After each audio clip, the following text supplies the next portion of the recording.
পরিবেশ রক্ষা, প্রাকৃতিক দুর্যোগ ও জলবায়ু পরিবর্তনের বিরূপ প্রভাব থেকে বাঁচতে ছাত্র জমিয়ত বাংলাদেশ বিয়ানীবাজার উপজেলার উদ্যোগে উপজেলাব্যাপী বৃক্ষরোপণ কর্মসূচি অনুষ্ঠিত হয়েছে।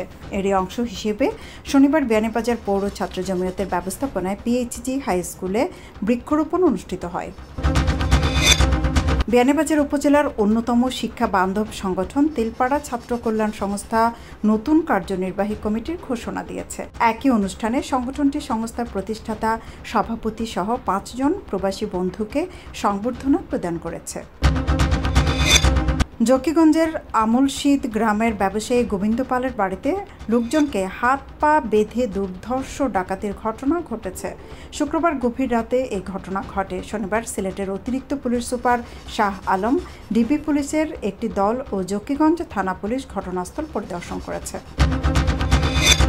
সিলেট জেলা কর আইনজীবী সমিতির উদ্যোগে অনলাইন আয়কর রিটার্ন দাখিল বিষয়ক দিনব্যাপী প্রশিক্ষণ কর্মশালা ২০২৫ অনুষ্ঠিত হয়েছে। শনিবার সমিতির মেন্দিবাগস্থ বার হলে অনুষ্ঠিত প্রশিক্ষণ কর্মশালায় সভাপতিত্ব করেন সমিতির ভারপ্রাপ্ত সভাপতি অ্যাডভোকেট মোহাম্মদ শফিকুল ইসলাম।